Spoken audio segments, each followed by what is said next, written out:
ini kita akan membahas materi tentang resultan vektor.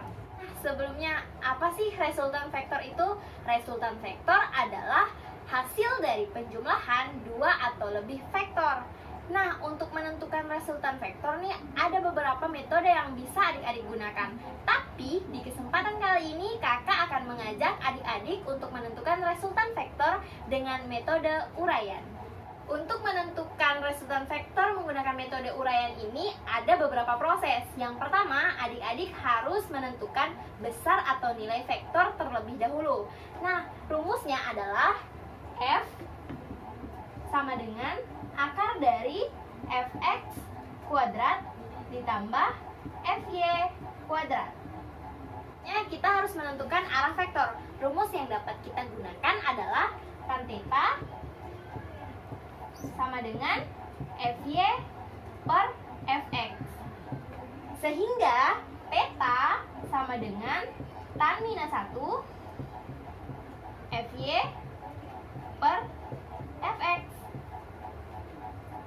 Artinya kita menentukan positif atau negatifnya suatu vektor. Nilai positif atau negatifnya suatu vektor ditentukan oleh arah vektor itu sendiri.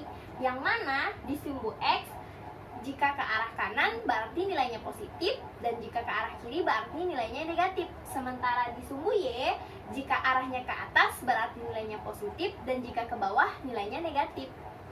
Nah, kita menguraikan vektor. Kakak sudah menggambar di sini, bisa kita lihat ini adalah sumbu vektor F, yang mana vektor F ini membentuk sudut theta yang mengapit antara vektor F dan sumbu X. Menurut aturan kosinus dapat kita tulis Fx sama dengan F cos theta. Dan pada sumbu Y berlaku aturan sinus yang mana sudut di sini yaitu sudut berseberangan. Menurut aturan sinus dapat kita tulis Fy sama dengan F sin theta. Nah, biar lebih paham nih adik-adik, yuk kita langsung bahas contoh soal aja. Nah, di sini kakak udah siapin nih contoh soal untuk kita kerjain sama-sama. Yang dari gambar ini soalnya. Tentukan besar dan arah resultan 3 buah vektor F1, F2, dan F3 pada gambar ini. Nah, kakak punya cara nih, punya trik super kilat untuk kita biar lebih mudah ngerjainnya, yaitu yang pertama kita uraikan, lalu kita jumlahkan, kemudian kita menggunakan rumus Pythagoras. Ada lebih gampang nih, kita buat tabel seperti ini nih untuk memisahkan vektor X dan vektor Y-nya. Nah, yang pertama kita uraikan terlebih dahulu vektor F1, F2, dan F3. Nah, untuk F1 kita bisa menggunakan aturan kosinus yang sudah kita bahas yang tadi. Fx sama dengan F cos theta. Bisa kita lihat bahwa nilai F1 adalah 30 Newton. Langsung kita masukkan ya. Cos, terlihat sudut yang mengapit adalah 30 derajat. Cos 30 derajat adalah setengah akar 3. Maka nilainya adalah 15 akar 3. Karena arahnya sebelah kiri, maka jangan lupa nilainya adalah negatif. Bisa langsung kita tulis di tabel.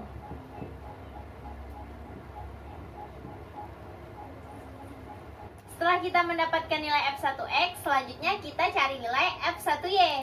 Sesuai dengan aturan sinus tadi bahwa Fy sama dengan F sin theta.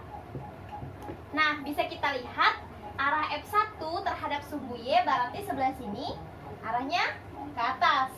Maka nilai F tinggal kita masukkan 30 sin 30 derajat. Sin 30 setengah, maka 30 dikali setengah sama dengan 15. Untuk arahnya karena ke atas, sumbu Y berarti positif. Tinggal kita tulis di dalam tabel.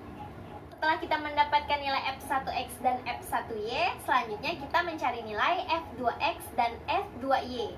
Bisa kita lihat pada gambar bahwa vektor F2 arahnya tegak lurus terhadap sumbu Y. tidak membentuk sudut ke arah sumbu X, maka dapat kita simpulkan bahwa nilai vektornya adalah 0. Tinggal kita tulis pada tabel. Dan untuk F2Y, kita dapat menggunakan rumus aturan sinus. Fy sama dengan F sin theta. Pada gambar sudah jelas bahwa arah vektor tegak lurus terhadap sumbu Y, yang berarti sudutnya adalah 90 derajat. Maka F sin 90 derajat tetap nilainya 10, karena sin 90 derajat nilainya 1. 10 dikali 1 sama dengan 10. Setelah kita mendapatkan nilai F1 dan F2, selanjutnya kita mencari nilai F3X dan F3Y. Nah, bisa kita lihat pada gambar bahwa arah vektor F3 itu ke kanan. Sama halnya dengan F1 tadi, hanya berbeda arah. Maka bisa kita simpulkan bahwa nilainya sama, hanya berbeda di tandanya saja. Demikian untuk yang F3Y. Karena arahnya juga ke atas, maka nilainya tetap positif. Setelah semua vektor kita uraikan, selanjutnya adalah kita jumlahkan semua vektor.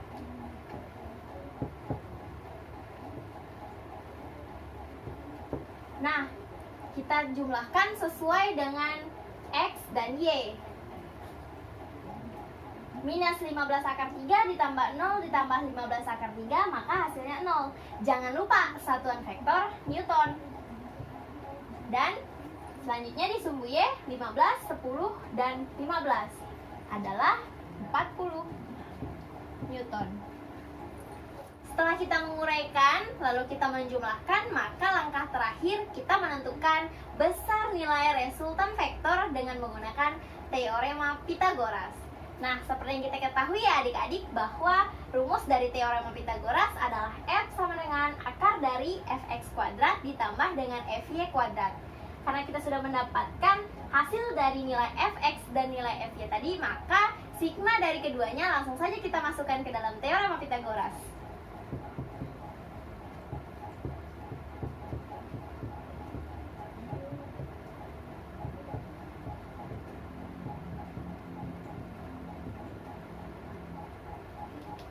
Selesai. Setelah kita mendapatkan besar resultan vektor sesuai dengan soal tadi, bahwa soalnya meminta kita untuk menentukan arah dari vektor tersebut. Nah, dan juga sesuai dengan rumus yang sudah kakak tulis di awal tadi, bahwa arah dari vektor dapat kita gunakan rumus tan theta sama dengan Fy per Fx. Langsung saja kita masukkan nilai Fy adalah 40 Newton dan nilai Fx adalah 0 Newton. 40 dibagi dengan 0 adalah suatu nilai yang tidak terdefinisi. Bisa kita tulis itu tidak terhingga. Tau theta sama dengan tan minus 1 tak hingga. Nilai dari tan minus 1 tak hingga adalah 90 derajat. Maka kita sudah mendapatkan hasil bahwa besar dari resultan vektor adalah 40 Newton dan arah vektor adalah 90 derajat terhadap sumbu X positif atau searah dengan F2. Oke, demikianlah materi untuk menentukan resultan vektor. Semoga bermanfaat. Jangan lupa like, comment, and subscribe. Wassalamualaikum warahmatullahi wabarakatuh.